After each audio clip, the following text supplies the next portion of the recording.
Today's guest is Manitoba's best ever soccer goalkeeper. I was super grateful to sit down with Chandra Bednar, who described her story as a local talent here in Winnipeg who went through the youth system and made it all the way to the top levels in Europe. How was the festival today?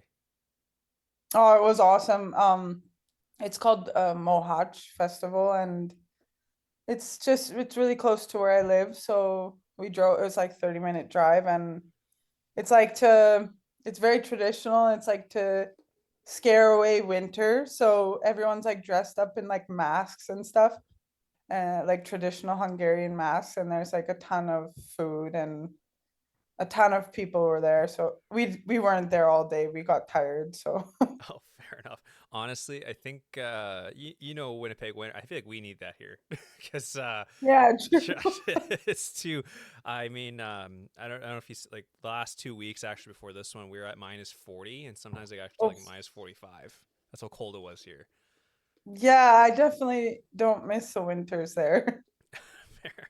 Like Well, I'm happy not going back in the winter.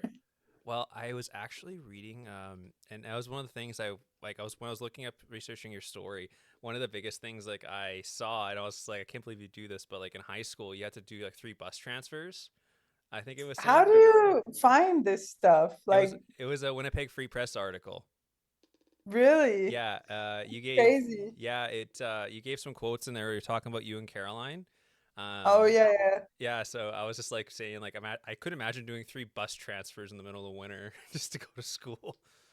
Yeah, one time I got like I missed the first bus and I had to wait, and then I didn't wear like a toque, so I got like so bad frostbite on one of my ears because the wind was blowing like That's right on it. awful. But yeah, I lived in Weston, so like in the Manitoba housing there, and I wanted to go to a better school, so I went to Garden City. So yeah, I had to take 3 buses.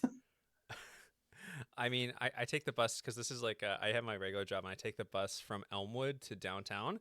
And Oh yeah, yeah, there's been times where the bus has been late by like 15, 20 minutes. And I'm just like, ah, I'm just like, why it's do I live brutal. here? So It's brutal. I know. I think like what's so good about Europe is like the transportation systems are amazing. I've been to Italy there, and the train and all that type of transportation was so much better than here. Yeah. It's usually like pretty on time, better than Winnipeg. Yeah, yeah. The bar's set pretty low here, so Yeah. Like Winnipeg, I always say like whenever someone asks me about Canada, like I don't know about transportation, I tell them like you need a car. yeah. Oh, You really do need a car. 100%. Like there's yeah, like otherwise, like yeah, taking a taxi or bus, like there's really nothing else to get around here. Yeah. And like in Budapest here, there's like train, bus, tram, metro, like you can take a boat across the river. It's like you can choose many, many options and it's so quick. Ugh. And honestly, Yeah, it it's sounds like a amazing. great place. Not gonna lie. Yeah, but now I don't live in Budapest. I live in Page. And I do have my own car now. Page is like a very small city. It's kind of like a university city, and it's also really easy. But they don't have like tram, metro. They just have bus, I think. But it's okay. That's fair. That's fair. I mean, how like I guess like I know how have like you adapted to living in Europe? Like I mean, coming from Winnipeg, Canada, like you said, it's a very different culture. I assume. How has it been adapting to life over there?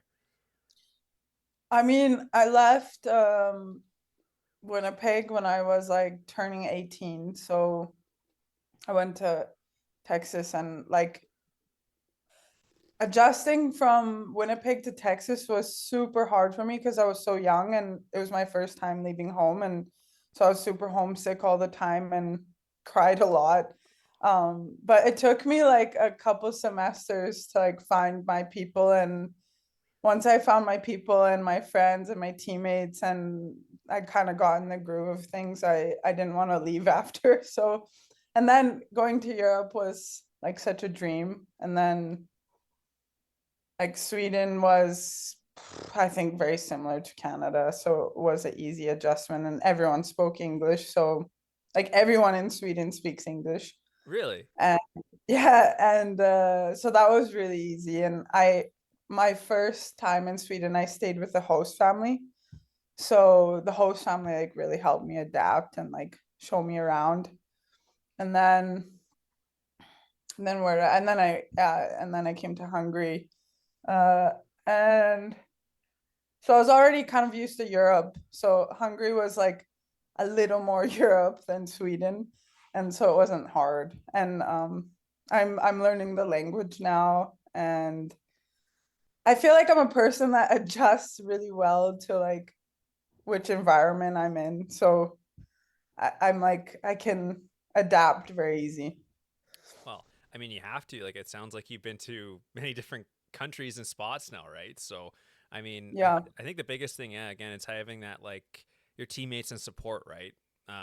Personally, I've only been in Winnipeg my whole life, so just hearing your journey, I'm like, wow, that's a lot. Because I'm an only child, so being without my family and friends, I feel like that'd be hard for me. And I feel like you went through that at a young age, and you learned how to adapt and how to get comfortable and Yeah. situated now, right? Yeah, for sure. I mean, it is a hard thing as athletes. Like now they're, making the pro league in Canada, and but it is a hard thing to do. I think it's like one of the hardest things to do is like to sacrifice like you have to sacrifice a lot of things to play where you want to play and like play at the level you want to play at. So it is hard. I know a lot of my friends end up like going back home after a couple of years because they miss their family and friends so much, and they miss their home. So I know a lot of people that haven't been able to do it for that long.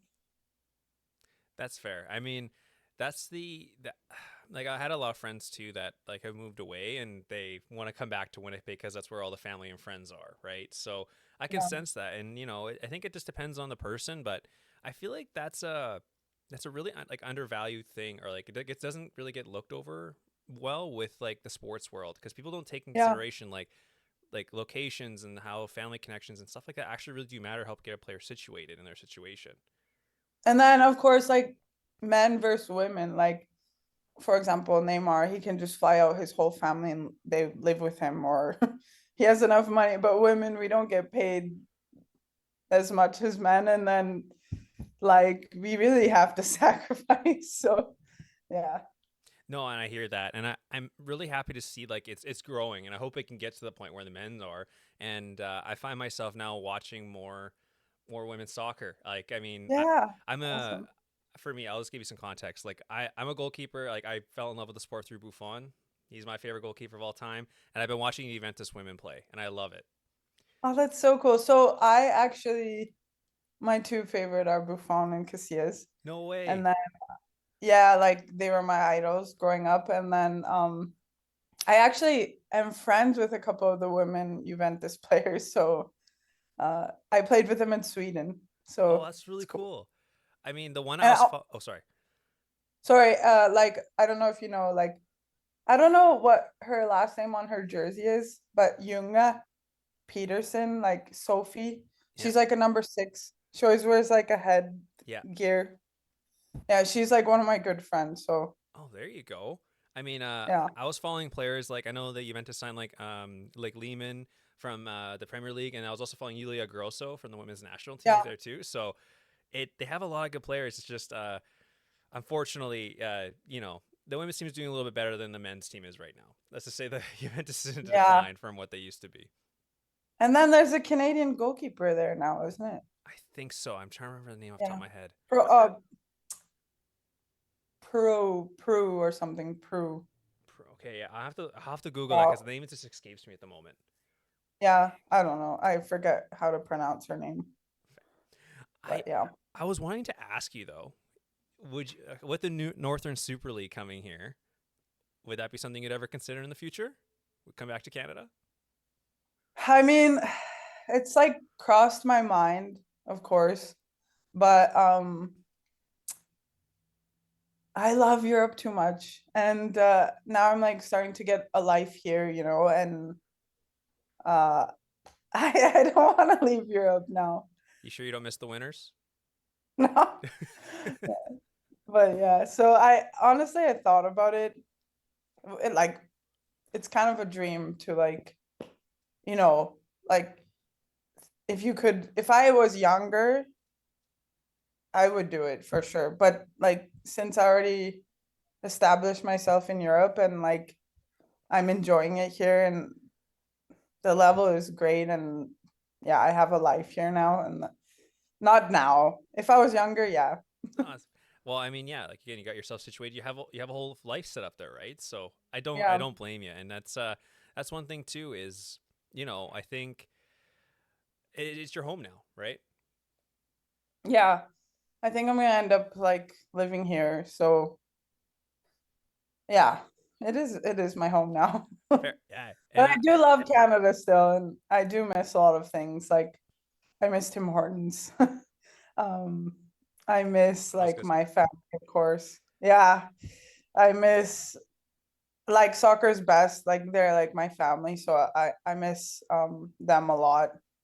I miss the trainings there, and there's a lot of like little things I miss. But yeah, I also love it here. So by the way, they're doing roll up the rim here right now, oh yeah, and I loved it. they brought back the lid thing with like the fan if you Oh, win, so so they brought good. that back. But does Hungary have anything equivalent to like a Tim Hortons there? No, the lifestyle is so different. So like there's a lot of nice coffee shops here, but they're more like situated where you have to walk to them because it's like cobblestone or like, you can find parking where the coffee shops are. And then, like, yeah, I walk there in the morning to grab a coffee or pastry, but it's not the same. Like, you can't just drive your car in and Oh yeah. So you gotta like work for your coffee. yeah, it's not as easy as it is here, which is going to the drive-through, right? But that's something I enjoy about Europe too. Like, everything is so close and like you can walk anywhere and it's so much like healthier. Like definitely get 10,000 plus steps every day here because it's just like nice to like go out and walk and everyone's walking around. Yeah, it's a totally different lifestyle there because like I mean we're so spaced out here that it's just Yeah, not anything like that. Now, no. Sandra, I had a question for you. So I was again doing some research on your career and just how you got started and everything. Like, were you the first like of your family or friends to like kind of break into soccer? Because like, did you feel like you can get like pursue a professional career when you first started? So yeah, I guess like I should tell you like my story, like coming from me. Yeah. So I grew up like I don't know my dad. I had a single mom. I had a very hard childhood. Like my mom was an addict. Like I'm not really. I used to be really ashamed about like telling it or like, but now I'm proud because like look where I came from and like look where I am and I think it's something to like speak about and tell like other athletes or other young girls because hopefully they can like see like, oh, she can do it, like so can I. So yeah, my mom was an addict. We lived in like we would move around so much and I lived like everywhere in the city pretty much. But uh yeah, I tried like every sport when I was younger and I was always like running around with my friends outside, like jumping on garages. And so I kind of became athletic just being outside. Um, and I like skateboarded for a bit when I was younger and like I loved hockey. And then I was 10 years old and I would always play soccer with the boys at recess. And I was like schooling them and like I was the only girl playing with the boys. And then this like pack of girls came to me and were like, you should come to our club. And I went home and I asked my mom and she said like, no, we don't have money for it.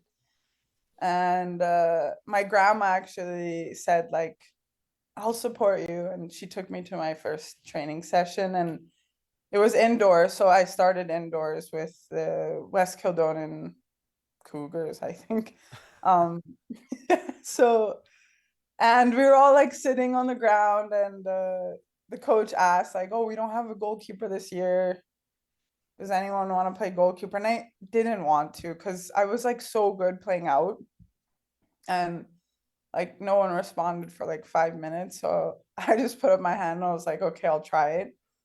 And the first game, I think we lost like 4-1, and was crying after, like I never wanted to play goalkeeper again, and like threw the gloves down. But so my coach made me a deal that I could play half out, half goalkeeper, and then eventually I was such a good goalkeeper that like he forced me to stay in net, and then I learned to love the position, you know. And so after like I kept, you know, I was at Northwest, and then I got invited to like provincials. I don't know what it's called now, but it's like Manitoba, like that program. And I was actually, I think it was U14. I got cut from provincials, but I want to tell you, like, it's something that like really needs to be talked about, like, especially in Winnipeg, because I feel like a lot of the times it's like how much money your parents have for those kind of programs, you know? And because I know another girl that was one of my friends at the time also got cut, and she didn't have a lot of money either. And we became like the most talented out of the group. And I remember going to like national team training center. I don't know what it's called now, either RTC or something. But like everyone was making it except like me. And I really felt it was the politics of it. And how can you cut a player that is like dedicated, most hardworking? Like, you know, I feel like in Winnipeg, coaches are just like, once you reach that age, they just say like, okay, you're done, you know, like they're not developing the players from, if they were good coaches and if the player is dedicated, hardworking, they want to improve, you know, coachable, then make them a player, you know. You have all the, but no, they just let them like go through the program, and then once they reach the age limit, they're like, bye, I'll take your money, and then you're done, you know. So that's when I met Alex. I got forced to go to his training session by accident because I was playing like the women's league already, kind of. And a friend of a friend, or like a friend of mine, told me about this guy that was running a women's team in the Premier League. And he said he like knew how much passion I had and how much I loved to train. And he pretty much like drove me to training and like said like go train with this women's team. And that's where I met Alex. And Alex didn't have soccer's best yet, but played with his women's team. And we went to the like John Talley Classy I don't know what it's called, tournament. It's like for college showcase. Yeah. So he took this women's team to like a college showcase tournament, and we ended up winning, which is crazy. Like a team from Yeah. Winnipeg, like there was like really good teams there, like from Florida, like all these top like college, pre-college teams, you know. Yeah. And I remember like Alex was getting like hundreds of calls after the tournament, like asking for a bunch of players. And I think me and another girl were the only ones that signed university scholarships. But I mean, the other girls had options to go. They just chose not to because it's hard to leave your home, right? So yeah, I signed for UTEP after that, and another girl signed in Memphis, I think. And yeah, like Alex has been like his program, he started that soccer's best shortly after that or during that, or and he did so much for the sport in Winnipeg, and like he does so much for kids because he never cuts kids. Like you can't cut up, he doesn't cut a player. Like if you're dedicated, and he'll get you where you want to go. Like that's his thing, and he's really an amazing coach, and I can't like speak enough about him. Like he saved my like I wouldn't be playing pro if it wasn't for him. Like I really really mean it, cuz the other programs, they should be able to do that for you, but they don't, and they still don't, cuz I know there's a lot of talent in Winnipeg, and a lot of kids want to do it. I know that, but they just they just don't know what to do. There's nothing for them, like, and soccer's best is really really really amazing. Like this one guy, Alex Estevez, like what he could do for a lot of players is amazing. Like it's really amazing, and I'm always gonna like whenever I'm home, I go train with them and speak with the kids. And if there's a player that's finishing university, like, Alex has a lot of connections, and I also would, like, of course, reach back and grab as much as I can, because I know someone helped me when I was younger. So, uh, yeah. So back to your question, I am the only athlete in my family. I have a brother, but he's an artist. So, but yeah. Well, I love that story. I mean, like, that's one thing, right? Like you like early on, your heart, like it was a hard growing up, like childhood, but like, look how far you've come. You're living like a lot of people's dreams. You're playing professional soccer in Europe, and you played in the Yeah. Champions League too, right? Like, I think that's one thing. I was doing your story, I was just like truly inspired by it. Like, and you're Thank you. I and mean, sorry, it took me a long time to be able to mm, be truthful about it, because I don't know, it's like, okay, I don't want to tell people like I was always ashamed of where I came from. And then the other fact of it is that I don't want to like,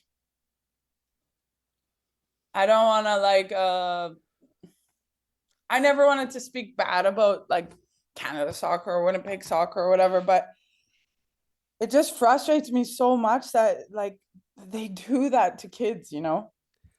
And I was gonna say that too. Like, there seems to be, like, for both boys and girls, there seems to be that lack of development path here. Like, for example, there's even like U17 and like U18. They don't have that anymore. Like nationals, like they don't have that program anymore. So like, it's just like, okay, after they hit a certain age, it's like that's it. What do Like, they do? yeah, Yeah. and don't get me wrong. Like, I mean, I'm around your age, but like growing up, there was like not a lot of the resources and academies there are now, but there definitely are like some academies here who are just looking at it for the money. Like, I've overheard some academies just like look at kids and say, okay, this is kid. Like, they literally say these kids aren't good, and they said that they're just gonna try and like milk the cash pretty much, and to say like do Yeah, I that way. know. I've heard a lot of that too. And And yeah, I like the only program I trust, and I know a lot of people in soccer in Winnipeg is Alex, but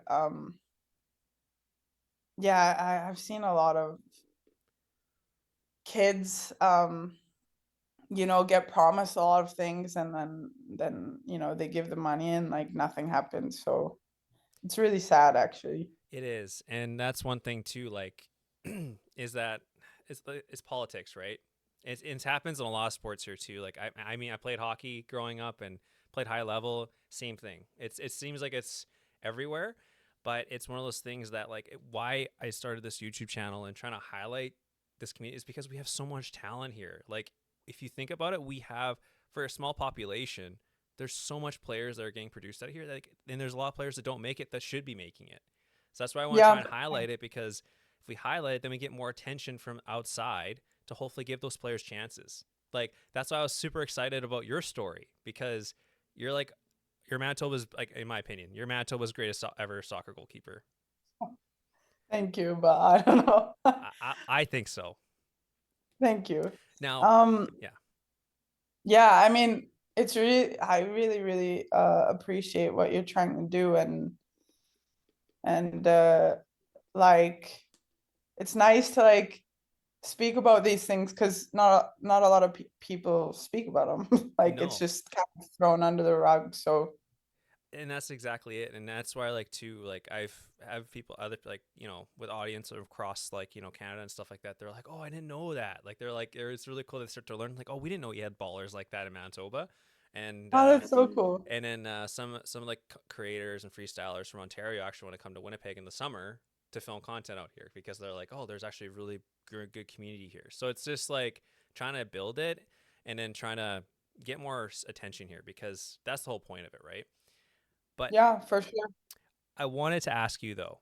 So, as for myself, I wanted to be a professional goalkeeper. I only got to the university level, couldn't even take that next step. Let's say you're a young woman athlete coming up through soccer. You get into the university level or go into that level. Would you have any advice for them to see how they can take the next step to go professional? Yeah, I mean, after you university is tough because especially in the US, it's like only the top schools kind of get drafted or looked at for pro, right? So it's nice having good connections, of course, like Alex. Um, but you kind of have to keep pushing and like keep looking for opportunities yourself because like if you want to take the next step, like I remember like for me, I um I went to a tryout in Chicago for the NWSL, and then I went to Portland, and like they were both said like, oh, you're a really good goalkeeper, but we can only take certain amount of internationals, or it was at that time where they can only take one or two internationals plus the national team players. So if you're not on the national team, you count as an international. They told me they would rather take like an African quick striker, So not I paid for that myself. I like went down for the tryouts. Like every tryout you go to, or like every opportunity you can get, you should do it because it can open doors in other ways. So what happened was I was in Chicago and I met some girls also trying out, and then they saw quality, or I don't know what happened, but like a couple months later, one of the girls reached out to me. She was American, and she said like, "I'm playing in Sweden. Like, we really need a goalkeeper. Like, would you be interested?" I was like, "Yeah, like I'll take it." Like, and a lot of the times too, like younger players now, they expect like big contracts right away. Like they expect like, oh, I'm gonna get a signing bonus, I'm gonna get this sick apartment, I'm gonna sign for a crazy amount of money. You have to work for that. Like you have to build step by step and sometimes take two steps back. So you have to grind, you have to it's tough. Like I played in the third division in Sweden for a year, or like 3 months because I couldn't get a visa playing in the third division, staying with a host family, babysitting their kid for money, and then got an opportunity from there to go to the first league. So yeah, I would recommend just like keep pushing, and even if you don't make the first tryout, like keep going. Like you don't let that like just like, oh, I'm gonna quit now because I didn't make it. Like no, like if you keep pushing, like I don't know, like the soccer gods or whatever, like they start to open doors for you. And I think and that's one of the common things that I've heard too is like I've had Tyson Farrago on here. I've also had Raph I Owen. know Ty. I trained with him growing up. Yes. Did you ever train with Pedro Darza by chance? I heard of him, but I know Tyson really liked him. Yeah, he was the UW coach, and he was the one that coached me. So I was just curious if he trained you. But I know him, yeah, like I know him, but it's funny because like I was always like around everywhere in the soccer community because like wherever I could train, I would go. Like I yeah, was like a little soccer gypsy. Like I would just, and then I met Alex and he taught me like it's important to like believe in one person. You can't get advice from a bunch of different coaches. Like once you believe in someone, that's your person. You need to like trust them and listen to them and what they're telling you. So after I met Alex, I quit everything and just focused with him. And he trains more than enough, trust me. They train like 3 hours a day plus fitness. Like in the summertime, they do 3 hours a day. And then on Saturday mornings, we run at Garbage Hill for 2 to 3 hours, which is so. I threw up a couple times there. I Uh, wouldn't doubt it. I mean, I always found it funny though how we have a thing called Garbage Hill and they have like the Hollywood sign that's just Garbage Hill. I was like, oh, typical Winnipeg. it's great though. I love Garbage Hill. Love hate, love hate. Yeah. Um, but I was kind of talking, just like going back to what you were saying, like when I was speaking with Raph and I was speaking with Tyson, like they said that one of the big barriers they faced was again the immigration side or the papers, because they said that they would be like Tyson was mentioning that he was with training with Brighton, and apparently like he was signed, apparently the contract was ready to be signed, but then they said, oh yeah, we couldn't secure your visa, so they canceled the deal, and then they said that I like mean, sometimes I feel like that's like I don't know. I don't know like what really happens, but sometimes I do feel like it is hard. But if a team really wants you, and England is also different. Like England's really difficult to like get into with the yeah, visa and everything. But so I understand Tyson. Just I know if a team really wants you, it's a easy thing. yeah, It's they'll help you with everything and like get it done for you. You don't need to even do anything. It's like you get your visa. done. Yeah, and So I know there's different rules in different countries. I know that, but I think it's different for women also compared to men. So I'm not sure about the men's side. no, that's fair. And I mean, also too, Raph was also talking about how like his big struggle, like he had a contract. He was actually with FC Basel in Switzerland, and he actually trained as well with Gladbach. And the reason that he didn't sign that long term contract was because his agent was trying to hold out for more money, and he wasn't aware of it. And then so then the team was like, well, we can find an equivalent player to you at a cheaper price, probably locally, and then they wouldn't sign. Like that's how he said he signed for like 4 or 5 teams and didn't realize his agent was holding out for money. Yeah, and also that's really hard, like going into tryouts, especially in Europe. Like the coach has to see something different in you that he can't find locally, which there's a lot of talent in Europe. So that's what you have to like keep in your head, especially as a young athlete. Like you're training in Winnipeg, you can't train outside all year round like the Europeans can. You have a disadvantage coming from Canada because especially for Canada woman is different, but oh, you're coming from Canada, like it's it's not a football or soccer country. So yeah, there's a lot of things that when you're training you have to think about. Like you have to push yourself so much. So it's like this unknown opponent, you're gonna meet one day. And when you're training, you have to think about that unknown opponent and push yourself as hard as you can. Like when you're tired, sick, like you still have to commit yourself to doing those small things every day. Yeah, because again, like they've had that, like especially in Europe, like they have established development programs and stuff like that for players there, and even just coming back to Winnipeg, like so we have infrastructure here with fields, but I'll tell you right now, Sandra, like I work with the men's league here, I go doing the marketing and stuff. Oh, cool. To find right now, we're having a real struggle with field availability. Like it's so hard because there's only like really 2 locations we play at, and then Yeah. there's maybe UW, which isn't even a full size field, and then Yeah. you have like I don't know if you ever played at Skylight before in Yeah. those places. Like there's not much, so it's very limited to get your time. And we were actually lucky enough to start like a full field division here in indoor. Wow. That's cool. But guess how much that costs a year? Guess how much? Yeah, I can Seven imagine. grand. 7 grand for I a can season.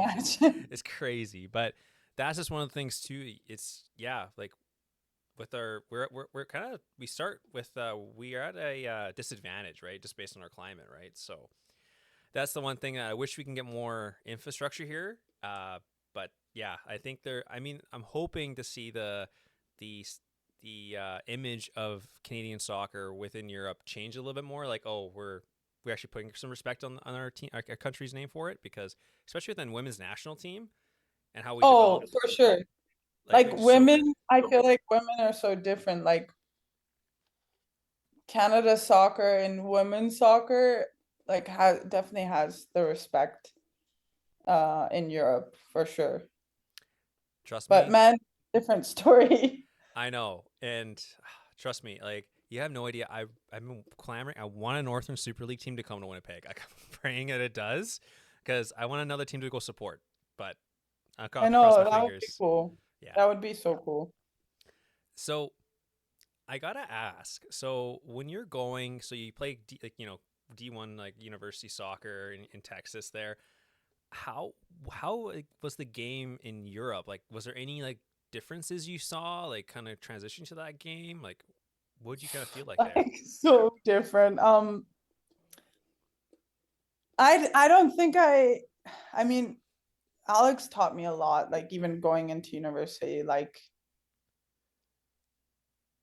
I had a certain level already, like going into university, but university soccer, depending on I'm sure which team you're at, but it's a lot about fitness, and not so much about like tactics or like small details and like I feel like my mind was blown when I came to Europe. Like it was really like opened to like how much I don't know. And I feel like soccer's like that though. Like you're even when you're like 40, 50 years old, you still don't know everything you can know. Like even Guardiola, he doesn't know everything. And he'll tell you, like, so yeah, I feel like the differences were definitely technical. Europeans are like way above university. Technical, tactical, like there was no tactics in university. um and just like those small details of like when you're winning a game, like um how far you should your first touch should be depending on where your first touch should be. uh yeah, just like small things that are so different, and also it's different in every country like that I've played at, so it's fun to learn new things in every country, and it's also I feel like it's like a mark of a I'm not trying to boast myself, but it's a mark of a good player that I could play in every country at a high level, because yeah, I don't know why, but yeah. What's the most distinct like thing about like about the Hungary league you're playing in it now? Hungarian league is like there's a lot of technical players here. It's not really about fitness. Like I feel like Hungarians could work on their fitness more. I think there's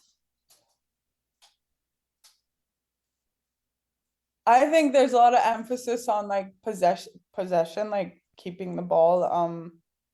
And they're trying to like grow their youth so much, which is great to see. On my team, for example, I have like everyone is very young, and it's really great to see that I have a really professional staff here that works really hard to develop the youth.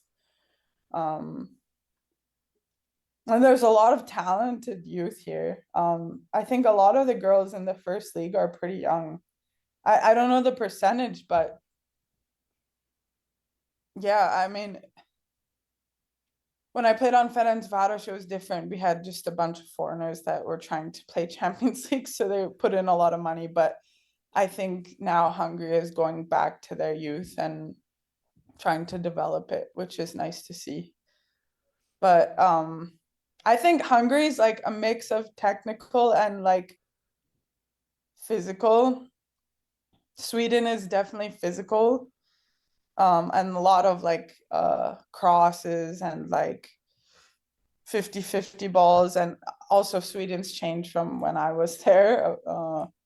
And Portugal is all about technique, and Portugal is doing really good in women's football right now. And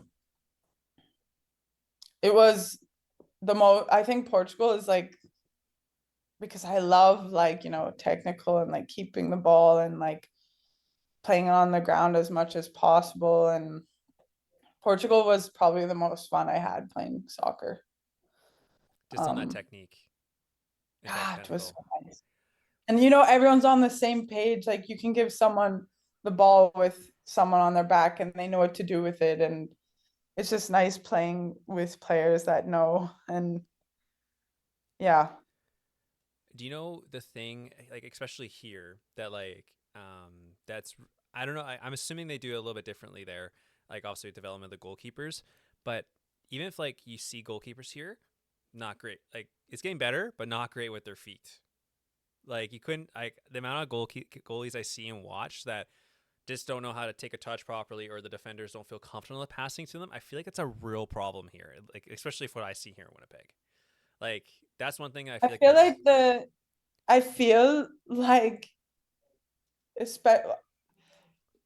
Alex has done amazing, like with the goalkeepers that he's had. He's always like emphasized them, like playing with the players and like getting those touches in with the feet, and like it's really important. So I mean, I've always loved the ball. Like the ball was such a love for me. So I would always like go on the wall and do 1-2 touches. And I like my juggling record is 2000. So um I'm yeah, but I think it's a real problem in Winnipeg that especially at a young age, goalkeepers are put in net because of the lack of athleticism, or like they're not that good, or like they're a little bit chubby, or so they get put in net, and like they just like get told like save the ball. And I think now the game has grown so much, and I think it's important for coaches to look for like certain attributes that would make a goalkeeper good, athleticism, things like this. And then, yeah, as a goalkeeper coach, you need to work a lot on that, especially when goalkeepers are young. Like that's when you get that feeling of the ball. Like that's when you're young, not when you're in your 20s, or it's too late already. So, and that's actually one of the funny things too. Like I mean, like how I started was my friends are all into FIFA, we're into soccer, and like, hey, we need a goalie. And I always wanted to play goalie in hockey. Like my family was all hockey, like that's all it was. And I wanted to play goalie. My dad's like, I'm not paying for the pads for yeah. that. I'm like, fair enough. So then they're like, hey, we need a goalie. Do you want to play? So I was like, sure, whatever. I'll live vicariously through soccer playing goalie. And I tell you, Sandra, like the practices, all they did was they just took shots on me from outside the 18. That's all they did all practice. No practice on footwork, no practice on anything. So when I was as a young, stupid 18-year-old, I thought that, oh, I could go play for UW, not being able to kick a ball, not be able to drop kick a ball, stuff like that. And I went to Pedro and I'm like, I think I can make your team. And then he like watched me for like 10 minutes in the practice. He's like, yeah, no, you're not. You need a lot of work. So, Yeah, yeah. uh, it's just one of those things where, and then he helped develop me, and I was able to work on those things. But again, it was still like again a little too late because I'll be honest. Sometimes when I got the ball, Sandra, I was afraid. Like I didn't want to get the ball because I was afraid of making a mistake. Um, Yeah, yeah. and I think I trained with Tyson, and just watching how he does side volleys and just things like that really helped my game out a lot. But even today, like um, I'm a part of like this. We have a local tournament here called the Canada Up Cup of Nations, and it's like where all the African communities like take part in like a mini World Cup tournament. And Oh yeah. so I play for Ghana. I'm not from Ghana. I just play for the team. So but we actually had the final at like investors group, like the Bomber Stadium, and Cool. I tell you, like that was probably like we had like 700 people at the game. Well, that's pretty cool. And after the game, like we lost to Nigeria. Nigeria is like one of the top champions here for that. But I had 5 goalkeepers reach out to me. They were watching in the stands, and they're like, "Hey, like we saw how you play. Can you come train us? Like just because we want to learn." And they're all goalkeepers, probably in their early 20s and stuff like that. So I'm like, you know what? I always need to get like if you don't do your goalie training, you lose the fundamentals. You get rusty. You get lazy in net. Like that's what Yeah. sometimes I find. So I've been just going to like Dakota Field out here and training 4 or 5 goalkeepers and just doing it for free. And I tell you, the biggest thing that frustrates me, and I tell them day one, you gotta learn how to be able to drop kick a ball to the hands. Like Yeah. they can't even do that. Like they can't even like just do straight to the hand kick. I'm like, this is like the first thing you gotta learn, and just to get comfortable with that. And all the goalkeepers, Sandra, they just don't know how to play with their feet. So I'm like, that's the first thing I'm teaching them. Is just Yeah. how do you That's play in your great. feet and all that stuff. But yeah, it's just like not a fault to their own, but it's just like they haven't had that the coaching, right? And that's one thing Yeah. too. I feel like growing up, I didn't have, I can't say like any goalkeeper coach. I didn't have good goalkeeper coaches growing up. Like I had no one. I had Alex, and Alex is amazing because he's not a goalkeeper, but he played at, I don't know how much you know about Alex, but he played at Porto when he was younger. He's a really smart man. Like he watched, and I don't know how he did it, but he remembers goalkeeper drills from when the Porto goalkeepers were doing it, and he's smart. Like he knows what goalkeepers need, and I think Alex helped me so much to develop like my raw instincts, like reaction, power, my footwork. So Alex helped a lot with that, but and then in university, I also didn't have good goalkeeper coaches, and I kind of just learned from watching men play on TV, and then later when I came to Europe, I started to get some good coaching, and then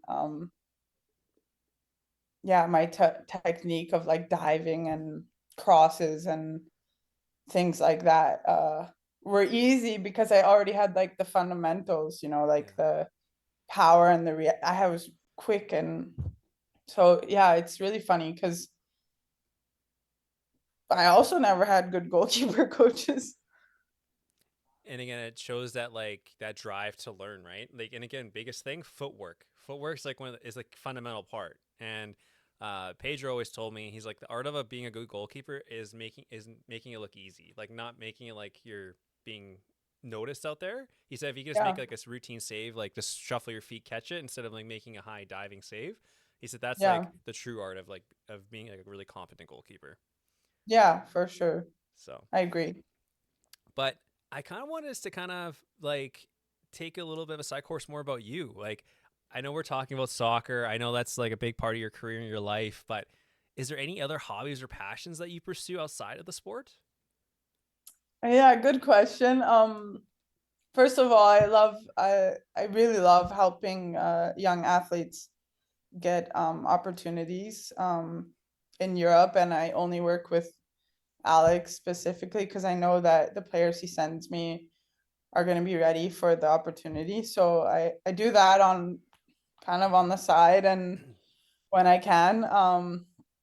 I'm taking my master's in psychology right now. So it's full time and it's a lot of work. So I'm in my second semester and I'm starting to work on my thesis. It's really hard. And it's hard to juggle soccer and like professional and also full-time school, but I'm powering through, and I think my relationships, like I don't have a social life right now because it's football or school. I love to walk with my dog. I have a dog and a fiance, Hungarian fiance, that are we kind of have a long distance relationship now because I'm in Page and he's in Budapest, and he works. I'm school and football, so yeah. But we both know like it's my dream and my goals, and like do the work now, and yeah, It'll all be worth it in the future, right? Yeah, and then I do want to take my coaching courses eventually, but it's hard to line up playing football in school and when the courses are, they're like week long things and like the UEFA courses, and it's really hard to line it up. That's fair. Are you looking to be like a manager at the post career? No, I love psychology so much, so it's really one of my passions.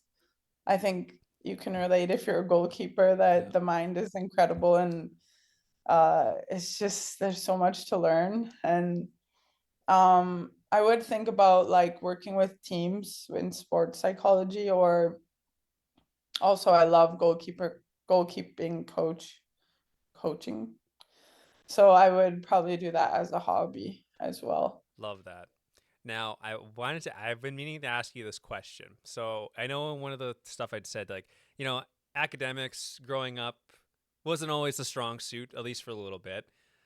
What class do you not like? Which course did you hate the most in academics, or you did not prefer? So like growing up, I'm pretty sure I have ADHD because I was always like never listening and just wanting to talk to my friends. Or I mean that also came from having a troubled family life, and then you want to act out in school. And I don't think I was like I know I'm very intelligent, but I didn't put my focus into school. So there are a lot of things I love about school, just I never put that work in for school. And then when I met Alex and then he helped me get the scholarship and everything, I was like freaking out because I'm like, I can't do university. I'm like just getting by, in high school. And he told me like there's one thing that really stuck with me, that if you put like the focus and hard work, that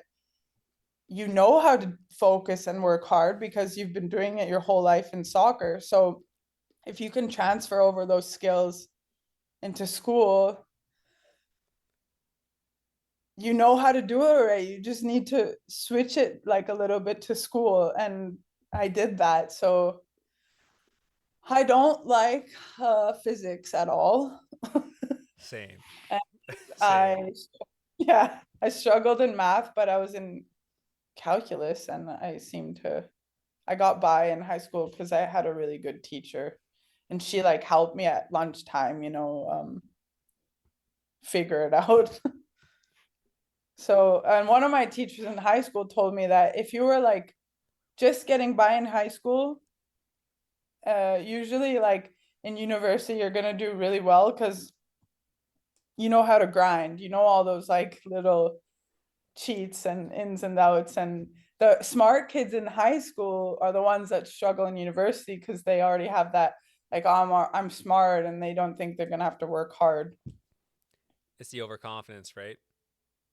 I think I don't know, but yeah, I Well, somehow I'm in my master's, so I have to be doing something good. Well, that's amazing. Like, and I'm happy for you that you're pursuing, like for psychology. Like, that's a huge area, and I'm happy that you're pursuing that passion as well.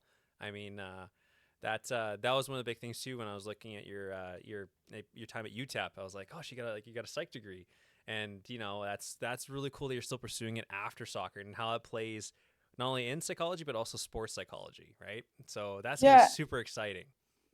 thank you. And I feel like women, I mean, men need to do it too because it can always happen. You can have an injury, or anything can happen, but you always have to have like this backup plan if soccer doesn't work out. Like you can't just be working at a gas station, like if you have no college, like what are you going to do if something happens? So it's not like there's a very small percentage that make enough money that they don't have to work after. And I'm really happy. Like I think all youth should pursue the university route, even if they're like, oh, I just want to play soccer, because you don't know what's going to happen later in life, and you can't play soccer forever. No. So I'm really happy I'm doing it. And I took a break, like I just wanted to focus on football for a bit, and then I'm really happy I'm coming back to it because a bachelor's in psych, you can't do much. You need the master's, Yeah. unfortunately. That's the thing, right? And I think that's really smart though to always have that plan B, and then also thinking about post football, right? Because again, if you think about it, football players, I mean, goalkeepers have a little bit more of a longer time span, just because But I mean, it's always like time in football is finite. There's always a small window for that, right? And you still got a whole Yeah, chunk after, and a lot of pro athletes struggle after their career's done, right? Because they did something all their career, and they're like, now what? I don't like what do I have? Like it's really cool that you're already kind of thinking about that next step. But again, you're still very young. You can still have a lot of years left in the career. So that's one thing that it's good that I always have that foresight. And I think a lot of youth players got to take that in consideration too when even just playing university ball, like you're saying. I mean, of course, yeah. Like it's hard to think about life after soccer because it is your whole life, and I mean, I've been doing it for like 24 years now or something like that. So Wow. it's also scary. Like it scares the shit out of me to think about it. It's like your whole identity, Well, again, and it's like your heart, your love, and when that needs to come to an end, like I'm still scared about that day. Like, but I'm happy that I have other passions as well. Just it's always hard. It's a really hard transition. I oh, know a lot of my teammates that I played with pro, and I'm already older, so a lot of my teammates that were older than me or even the same age, they've had to go through that, and I've talked to a couple of them, and it's what they wanted to do, but it was still so hard for them. it's changing like your whole life, right? Like your whole lifestyle. Like again, you live, breathe, sleep, soccer, football, and just all that one day it just stops, and it's like a whole different new life. It's a whole new like adapting to things. So I can only it's one of those things I can only imagine, right? And so it'd be a huge shock, but it sounds like you got yourself set up to give yourself a new passion to pursue after that. I hope. Oh, I'm I sure always you will. tell I always tell the coaches, like if I'm injured or anything, it kills me inside to like not go to just watch training or like going to the gym or physio instead of train. And I always tell them like I don't know how you guys do it. Like it kills me just to stand here. Like so I don't know how it's gonna go, but Oh, we'll that's see. yeah. Well, kind of speaking about your football career, like I mean, you've had many accolades. Like not only have you won trophies in Sweden, you also won with FTC, play in the Champions League. Like that's huge. What's been your like if you just think of I'm putting you on the spot, but off top of your head, like if you think about your football career, what's the first like moment that you're proud of that comes to mind? Champions League. Yeah. My first Champions League game, oh man, like I always dreamt about it. And I remember like every little detail about that game and like walking out and like listening to anthem, and I started crying, and like the colors. And the first game I played was at Ferencváros Stadium, and it's a beautiful stadium. It's the men's stadium. Oh man, like I can't even put into words what it felt like. But I think that was like the moment I felt like a dream come true. But then I never really like took a moment to like reflect on like signing my university contract, like how amazing that was. Like I was the first in my family, and getting to leave home and getting this amazing opportunity. Like I think I was young and I didn't really process what was happening at the time, and to like even winning the league in Sweden or like, that's also was amazing. Just yeah, the Champions League, I think I was old enough to like really take in the moment and realize like what was happening. So yeah. Was it kind of like one of those feelings like I made it? Like this is like I honestly, I don't know. It was just an emotional feeling. Like, yeah, like I made it, and then like so many emotions just came, you know. well, all that hard work, right? And I think the one thing that I always one of the big sayings is like sometimes you got to stop and smell the flowers or smell the roses because Yeah. when you're in that grind when you're every day, it's sometimes hard to like have that reflection, right? Like, oh, I signed my first university contract, my family, like I can see that, right? And I'm glad that you're able in that moment to recognize like how big that was, like all your hard work, you're able to get to where you were. Like that's awesome that you're able Yeah, to. and I feel like as athletes, like you're always like looking forward to the next step and like next goal, and like that's just how we're programmed. But Alex even talks about like Alex is really good in the mental game, and he always tells me because even I think now as I'm 34 years old, I really realize like who I am and what I did, and I still don't fully realize it, but like over the years he always told me like look where you came from, like take a step back and just realize like what you did. Like be proud of yourself and have confidence because it's just like amazing, and it was really hard to do like where I came from. So yeah, I still have trouble like realizing it, but now that I'm older, like I have like more confidence and more wisdom, I guess.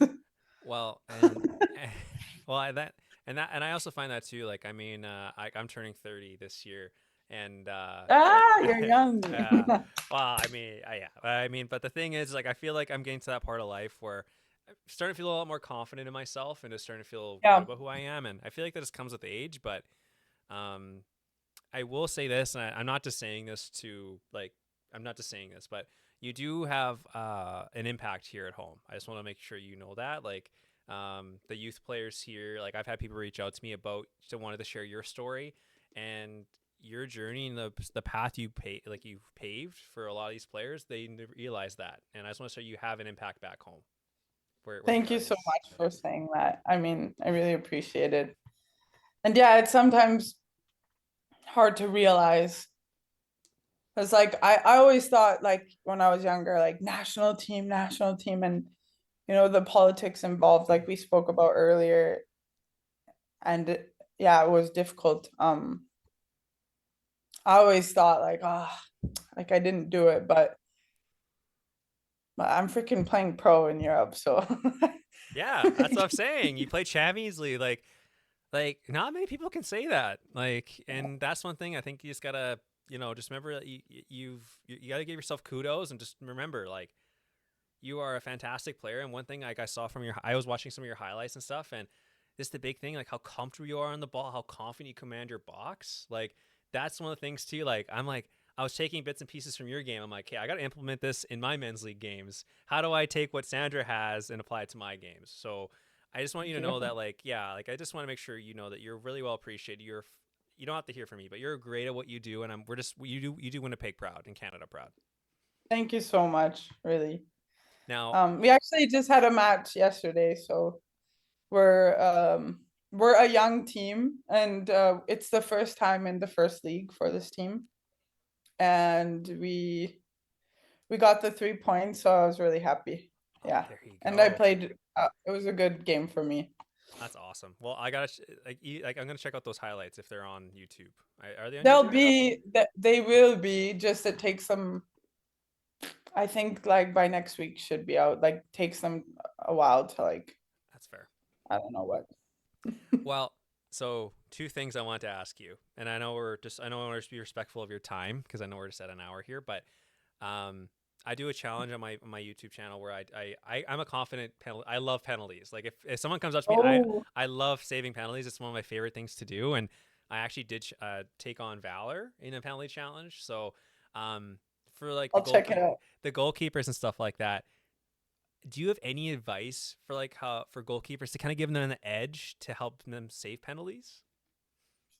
from your I mean, office? you're the no, yeah, I mean, it's funny because I when I was younger, I was really good at penalties because it's kind of like the timing that's involved. And then I went through this phase, I don't know, like in Sweden where I couldn't save a penalty. And I was like always like overthinking it and like moving too quick or like moving too slow. And then I kind of got back to like the basics and I watched a lot of penalties, like analyzing them. And I feel like the first things you do as a professional goalkeeper is like if you know you're playing a team on the weekend, you watch back their penalty takers. Yeah. So you can see video, okay, number 10 shoots left most of the time, or sometimes they don't have a preferred way. But that's like nice to just like see how they line up and like then which way do they usually go when they line up like that. But I think if you overthink it too much, like if you watch the video, then it's also like screwing you up. So I think I like to look at how they place the ball down. Like if they're placing it like straight on when they bend over, or like you know how some players like they put their foot next to the ball before they line up. Yeah. Like I can see like which way their foot's pointing Okay. when they line up first. And then usually I look up their run up, but some players, if they're really experienced, if they line up that they're going to go to their right, they'll like cut to their left. So you can't really just rely on the run up. It's really hard, but I like to just go with like my gut, like take everything else into account, the run up, the video, whatever, but really like just go with that gut feeling. And then the timing is so important. So you can't go too early. No. You gotta wait, like let them go as the ball is kicked, you know? And then I like to like fake a little like before they kick. So that's just like my little things I do. That's fair. Well, I got a question. Do you like I know Jordan Pickford does this, but do you like keep a little he kept notes on his water bottle? Do you do that at all? I've done it in the past. I don't like it that much. Because it can kind of screw you up. Like Yeah. if you're like if a coach tells you, you write it down. This player 100% of the time goes to their right. You're like, okay, they're gonna go to my right. So you go a little bit too early and then they go to the other side. You know what I mean? Yeah. So I don't like to like overthink the analyzing of the penalties too much because especially experienced players like they can go both ways and they will. I find especially like in like with amateur like Sunday league here, like a lot of the times like like like I had a trouble with Valor where the players would switch up their hips last second. Like I would use the run up Yeah. tips, or I got this other tip which I've been using. If a player tucks his arm in or tuck their arm in, that Oh, means they're gonna go in. Like that's more of a indication they're gonna go inside foot. Um, yeah. that's what I was kind of told. And um, I will say in the Valor video, I did dive a lot of the right way. But I will say like in the Sunday League portion, a lot of those players don't have the ability to switch up their hips. Yeah. So if I look at the run up in that, I know I have a lot better success rate. Let's just say that. Yeah. Yeah. So Yeah. I mean, it depends on like who's the kickers, of course. what's your opinion on the stutter penalties? Like, how they kind of do the jump penalty, the Jorginhos. Like, what do you think of that? I mean, it's good. Like I think an experienced goalkeeper though like will wait until the last second. So like it can give I think like Neymar for example if he's stuttering, he can see that like the little lean like cuz he's so experienced like he can see the little lean of the goalkeeper. Yeah. to start to go to one side. But even if you watch the stutters, like in the highest level, like on the men's side, even the stutter, the player will shoot to the same side that the goalie dives, you know? Yeah. It doesn't always work. So, I mean, whatever you're comfortable with, like whatever you've trained and like however you want to take the penalty, like go for it. Fair. Well, I wanted to get your insight because you're the professional, but I definitely that part where they look at the ball like when they put it down. Never really thought of that. So I'm gonna start trying that out to see if that applies, especially in the Sunday league. It's not, yeah, but oh, Sunday league, it might work for sure, but it doesn't always work. Hey, any little advantage, I gotta say, right? So, but hey, I appreciate that. Are there any topics that maybe we didn't cover that you want to talk over today, or anything you want to shout out that you have going on? I mean, I know I wanted to tell you that soccer's best. Like all follow you and like they really appreciate you. I know that they like Alex even appreciates like what you're doing for Winnipeg soccer and like how you're trying to showcase things and yeah, just I mean, I want to emphasize that Winnipeg soccer like really needs to improve like who they're putting in charge to like develop youth. So I think we really need to change the people in charge of that. And I think obviously it comes down to hopefully like ex pros can come back and like give back to the youth and I really hope that can happen and I think it's really needed in Winnipeg. And a lot of things need to change, like especially I don't know about all of Canada, but especially in Winnipeg. And I'm a big believer in that, and I'm gonna stick to my guns. Absolutely. And I think that just having that point of recognizing that and then like, taking the action to, let's say, improve it, right? Like even just putting awareness on it and just having more resources. And again, we're seeing a lot more coaches take more part in Winnipeg. So hopefully it'll continue to get better. And with your, highlighting that and this highlights and it raises that concern with the community, right? Because then if we have that concern raised, it can be hopefully be resolved and somewhat work toward. And like even people just knowing how to talk to youth because it can be so damaging. Like I've heard stories that kids get cut by a piece of paper in their locker that is telling them like they're not good enough or they're not good with their left foot or whatever. That can damage a player where they don't continue in the sport. But if they had the right, even if you cut a player, but you know how to talk to them to make them motivated and to continue to like work harder to make the team, that's better than putting a piece of paper in a locker. And that can damage a, that's so damaging for a person's confidence.